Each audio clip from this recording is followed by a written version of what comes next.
জয় গুরু বন্দে পুরুষোত্তম। সকলকে স্বাগত জানাচ্ছি আজকের প্রত্যান্বেষণ ব্যাখ্যার 16তম পর্বে।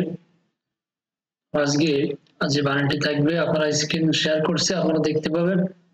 তো দেখতে পাচ্ছেন যে আজকের সপ্তাহের যে বানানটি থাকছে, তোমার নজর যদি অন্যের কেবল কই দেখে তবে তুমি কখনো কাউকে ভালোবাসতে পারবে না, আর যে সৎ দেখতে পারে না সে কখনোই সৎ হয় না।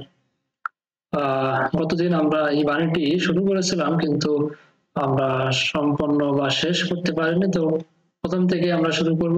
পরম পূজ্যপাদ শ্রী শ্রী বরদা কর্তৃক ব্যাখ্যা। স্ক্রিনে আপনারা দেখতে পাচ্ছেন লেখাগুলি।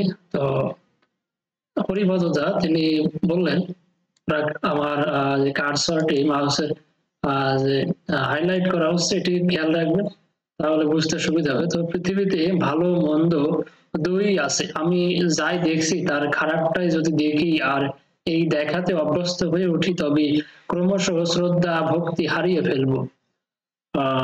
পরবর্তীতে শ্রী পিতৃদেব বললেন, বাণীতে কি আছে যে সৎ? হরিপদদা বললেন তার পরবর্তীতে, যে সৎ দেখতে পারে না। তো শ্রী পিতৃদেব বললেন, মানে সৎ দেখতে পায় না কেন? খোঁজে না বলেই পায় না। এবার বলো সৎ মানে কি, সই কি আর কই বা কি? তো হরিপদদা তিনি বিষয়টি বললেন যে যা জীবন বৃদ্ধির সহায়ক তাই সু, আর যা বেঁচে থাকা ও বেড়ে ওঠায় বাধা সৃষ্টি করে তাই কু, আর বেঁচে থাকার ও বেড়ে ওঠার ভাব যেখানে বিদ্যমান তাই সৎ। তো চমৎকার ভাবে তিনি বললেন বিষয়টি। শেষে পিতৃদেব বললেন যে শেষের লাইনটা পড়ো।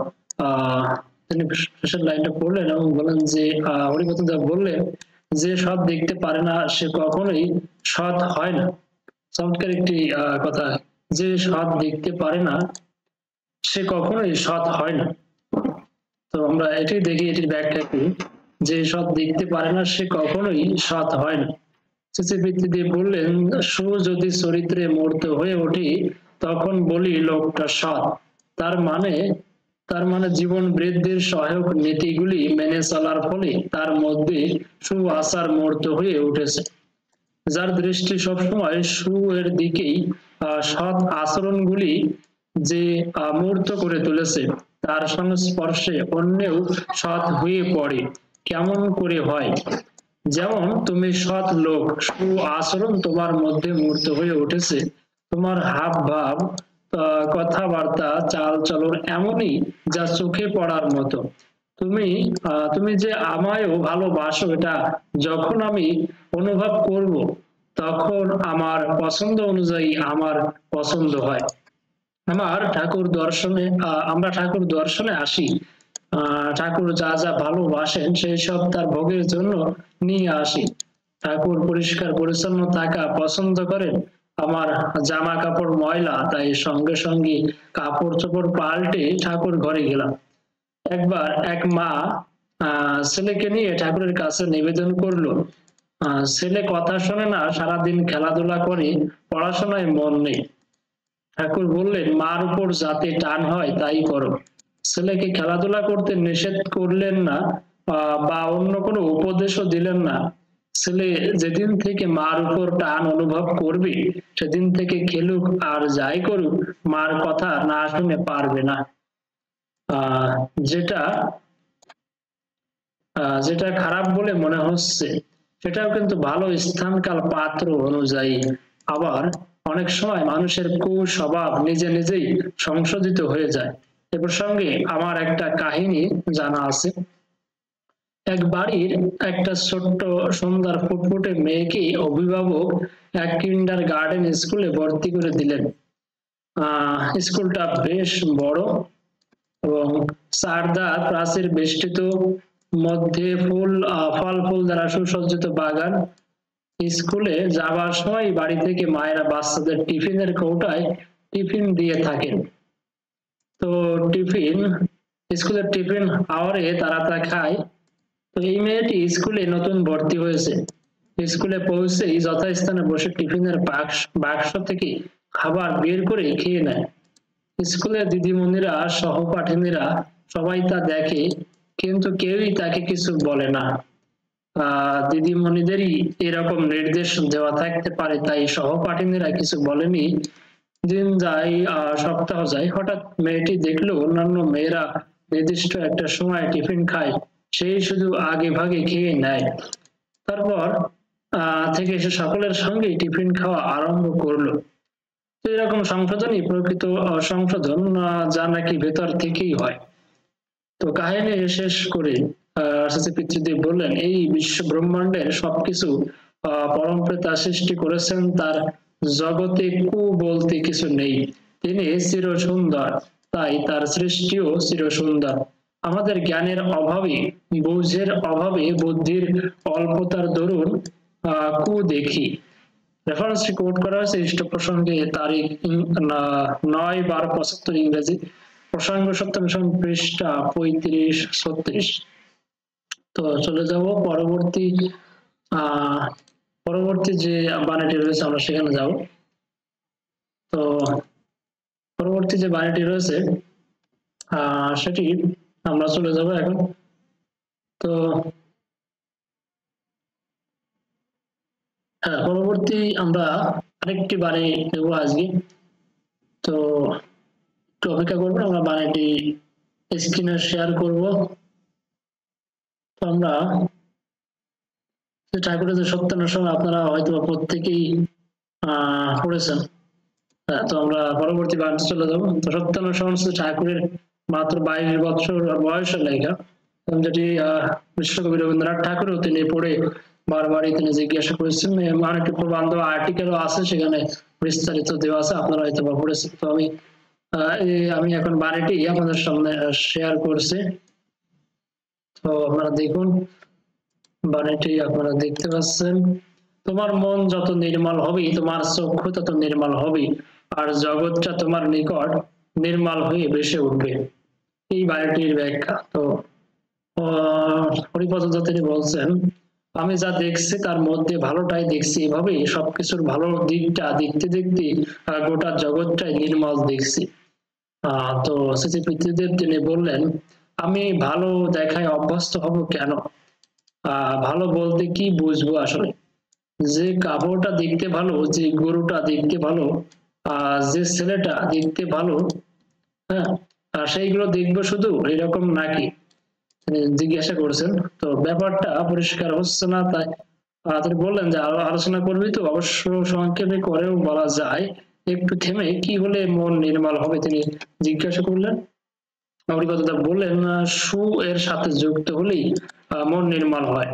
তো পিতৃদেব তিনি বলছেন, যুক্ত তো আমরা সকলে আছি, কেমন ভাবে যুক্ত থাকলে মন নির্মল হবে সেটা তিনি বললেন। তো হরিপদ আবার বললেন যে কোন জিনিসেরই কো না দেখে, অর্থাৎ কোন জিনিসটাকে খারাপ ভাবে না দেখে। তো পিতৃদেব বলেন, কেমন হলে কো দেখে না? মন কি সব সময় কুই দেখে?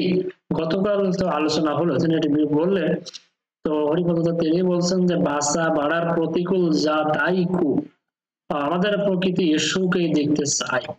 তো বাসা বাড়ার জন্য যা বিরুদ্ধে প্রতিকূল, তাই তিনি বলছেন সেটি খারাপ, সেটি কু। আর আমাদের যে প্রকৃতি সেটি ভালোকেই দেখতে চায় বা সুখকেই দেখতে চায়। মোট কথা, সহজ কথা এটি তিনি বলছেন। পৃথিবীতে বললেন যে মন নির্মল না হলে ইষ্টের সাথে যুক্ত থাকা যায় না। তিনি জিজ্ঞাসা করলেন, পরমেশ্বর ছিলেন, তিনি বললেন, আগে ময়লা মন নিয়েও তো যুক্ত থাকা যায়।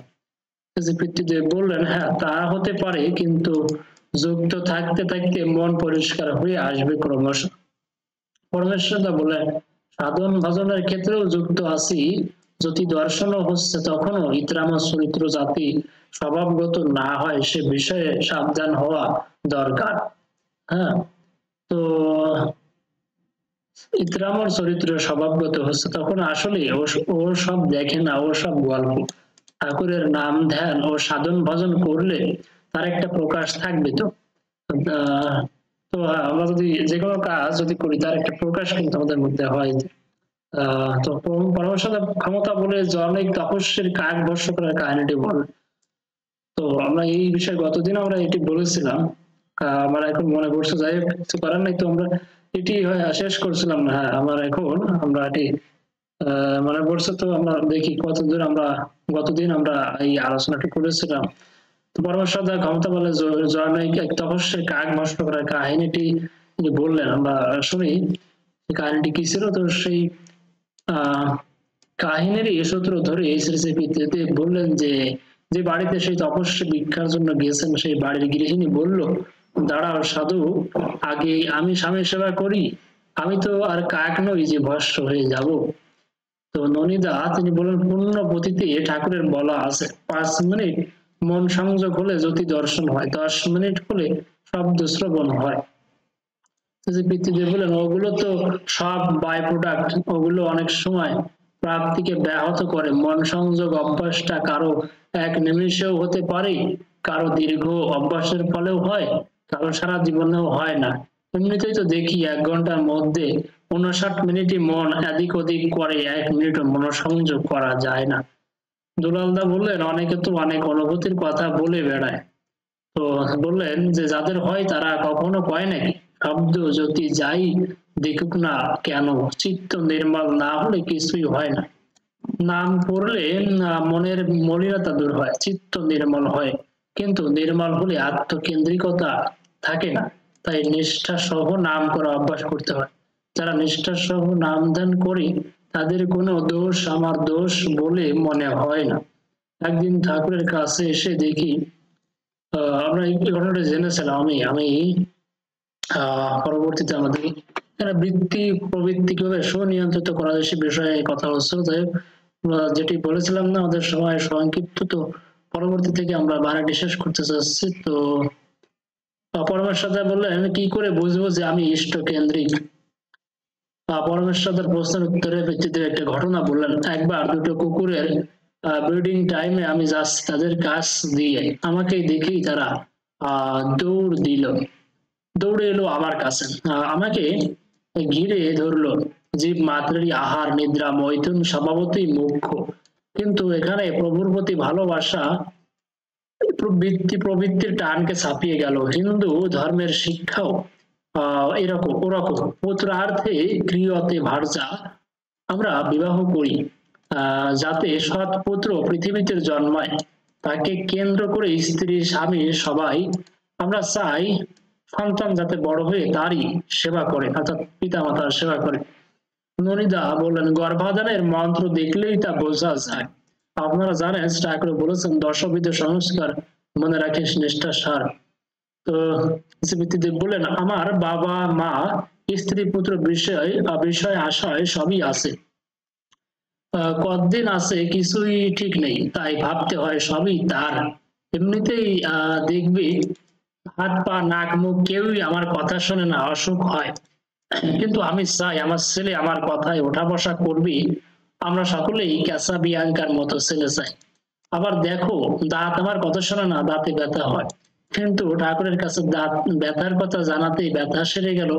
আমার কথা শোনে না, কিন্তু ঠাকুরের কথা শোনে। হযরত মুহাম্মাদের কাছে এক মা তার ছেলেকে নিয়ে গিয়ে জানালো, আমার ছেলে খুব মিষ্টি খেতে চায়, কথা শোনে না। মুহাম্মদ যখন মিষ্টি খেতে নিষেধ করলেন, সেই থেকেই ছেলেটি আর মিষ্টি খায়নি। প্রসঙ্গক্রমে পিতৃদেব দ্রৌপদীর বস্ত্র হরণের কাহিনীটি বললেন। দুঃশাসন সভা মাঝে দ্রৌপদীর বস্ত্র হরণ করছে শ্বশুর ভাসুর দেবর সবার সামনেই। দ্রৌপদী এই মতো অবস্থায় সভাস্থ সকলের শরণাপন্ন হলো। তাতে যখন কোনো ফল হলো না, তখন নারায়ণের শরণ নিল। তো নারায়ণের দয়ায় দ্রৌপদীর বস্ত্র শেষ হয় না। মলিনতা গেলে তার দয়ায় এসব প্রাপ্তি ঘটে। মলিনতা গেলে শব্দ জ্যোতি দর্শন হয়, আর যার সে ভাব নাই তার সে প্রাপ্তি হবে কি করে? শব্দ জ্যোতি বা দর্শন হবে কি করে? ক্ষমতা বলে দৃষ্টি শক্তির সাহায্যে পাখিকে মেরে ফেলতে পারে, কিন্তু তা পেরে লাভ কি? ঢিল দিয়েই তো মেরে ফেলা যায়। একজন হননের ক্ষমতা অর্জন করেছে, আর একজন বাঁচানোর ক্ষমতা অর্জন করেছে। কার ক্ষমতা সার্থক বুঝতেই পারছো। পূর্ব প্রসঙ্গের সূত্র ধরে বললেন, শব্দ জ্যোতি যারা দেখে ঠাকুর ছাড়া তাদের ভালোই লাগে না কিছু।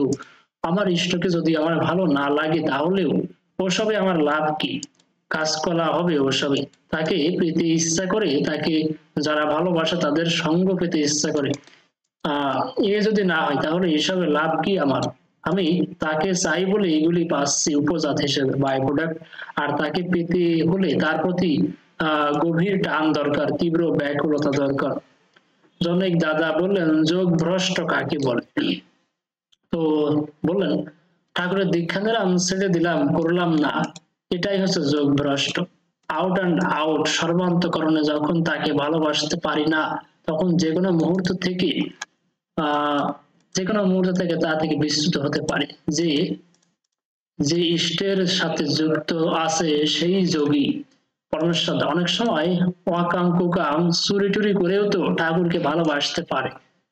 পিতৃদেব বললেন, তা তো হতেই পারে, সে ঠাকুরকে ভালোবেসে চুরি ছেড়ে দেবে একদিন। আমার মধ্যে ভালো মন্দ দুই আছে, দুই নিয়েই তাকে ভালোবাসে। মন্দগুলি তার ভাবে প্রভাবিত হয়ে ভালো হয়ে যাবে, এটা ভালোবাসার ফলে হয়। ভক্তি ভাব আনার জন্য একজন হয়তো স্নান করে গঙ্গা জল নিয়ে ইষ্টভীতি করলো, আর একজন হয়তো বিছানায় বসে ইষ্টভীতি করলো। যে বিছানায় বসেই করেছে এও ওই ভাব নিয়েই করতে পারে। তিনি তো ভাবটাই দেখেন, তা বলে গঙ্গা জল ছিটানোর যে কোনো মূল্য নেই তা বলছে না। তো এ পর্যন্ত এই প্রসঙ্গে কোট করা হয়েছে 9-12 তারিখ, 9-12-75 ইংরেজি তারিখ, এবং প্রসঙ্গ সত্যানুসরণ পৃষ্ঠা 36, 37 এবং 38 নম্বর। তো এই ছিল আজকে সত্যানুসরণ ব্যাখ্যা। এতক্ষণ যারা সঙ্গে ছিলাম সকলকে জানাই আন্তরিক প্রাণান্বিত জয়গুরু। সকলের সর্বাঙ্গীন সুস্থতা এবং মঙ্গল প্রার্থনা করছি। পরবর্তী পর্ব 17 দেখার আমন্ত্রণ জানিয়ে এখানে বিদায় নিচ্ছি।